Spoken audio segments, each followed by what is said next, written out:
Hey everyone, MTSG here with another new build video, and for today's video I will show you the one and only build you will ever need to be your squad's best healer.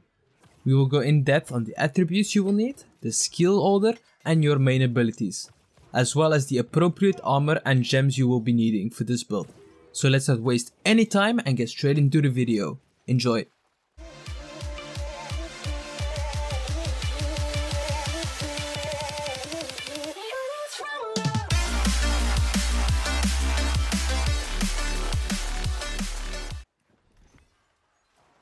Now, do phrases like this sound familiar? I'm low, I need heals, help me, help me. Now this to me sounds all too familiar when I started off as playing as a healer. Since then I have put many hours into leveling and perfecting a build for healers. The main role of a healer is to stay back in the backline, keeping a good distance between yourself and the enemies, making sure your squad stays alive all the time. But also help your team with sieging and doing damage to your opponents when you have the time to, since your auto attack damage does do splash damage and it also splashes through allies onto enemies, meaning that you are healing your allies and doing damage to your enemies simultaneously. A good healer needs to be good at kiting and dodging abilities, since enemy damage dealers who have ranged weapon will always try to focus you out, since they know that you are a crucial part to your team's success.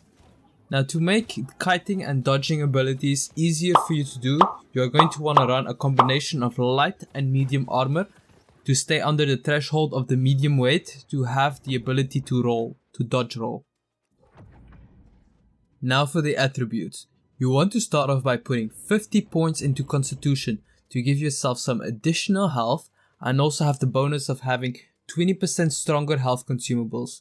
Since your main aim is to heal allies and not yourself, you will a lot of the time be forced to rather use health potions rather than to use heals on yourself.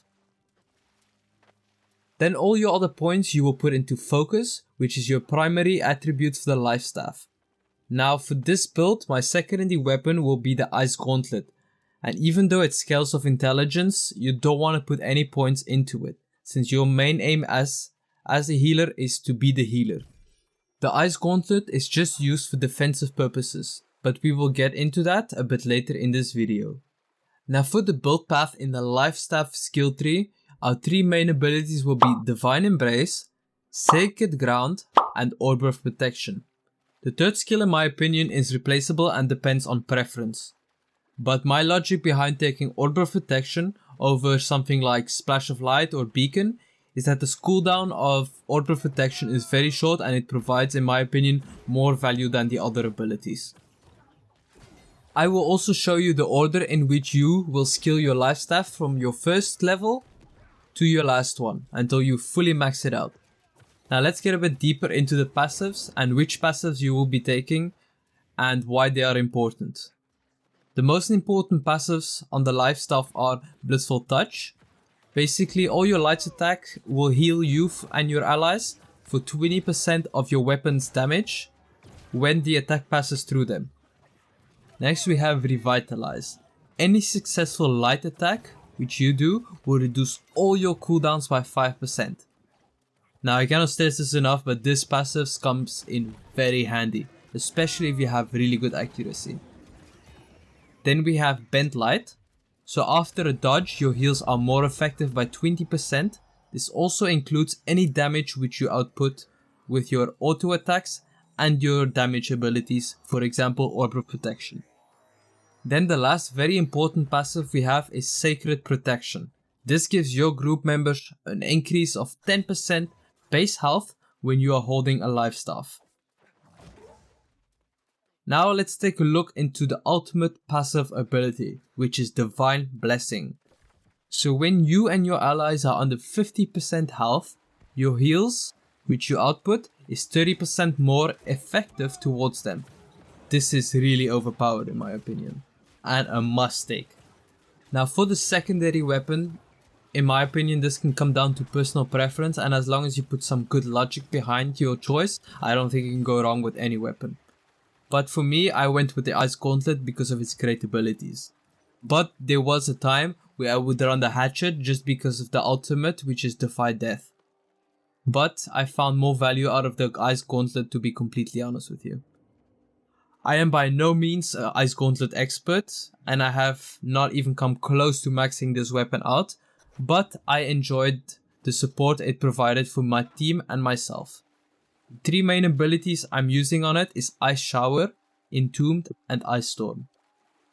What this does for me is that the Ice Storm, I can do some good AoE damage, which also helps as a zoning tool between me and my enemies. Then I have Ice Shower, which does a more similar type of thing. And then if I have nothing else to do and I'm in really bad trouble, my last resort is obviously my Entombed ability, which will make me untargetable for a certain amount of time and knock back enemies if they are too close to me after going out of the Entombed ability. But feel free to choose any ability you prefer as long as you put some good thought and logic behind it, and choose out your own passives which you will find beneficial for your type of Ice Gauntlet build. But after reading through all the abilities, and if I would ever come to the point of maxing out the Ice Gauntlet, this is how my final build would look. Let's quickly get into what gems you will be needing to use on your weapons and your armor. As a healer, I would definitely recommend putting a Diamond Gem on your Life Staff and a Moonstone Gem on your Ice Gauntlet. And for your armor, you will be equipping each piece with a Carnelian Gem for PVE, and for PvP you will use the Diamond Gem as well. This complete build I used in the closed beta for all the dungeons that my friends and I did.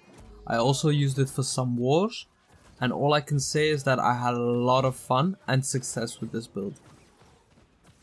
Well, that's it for this video, ladies and gents. I really hope you enjoyed this video and this type of content, because I had a lot of fun making it. If you're excited for New World's release and excited to see more of my content, hit that subscribe button and I'll see you in my next video. Peace!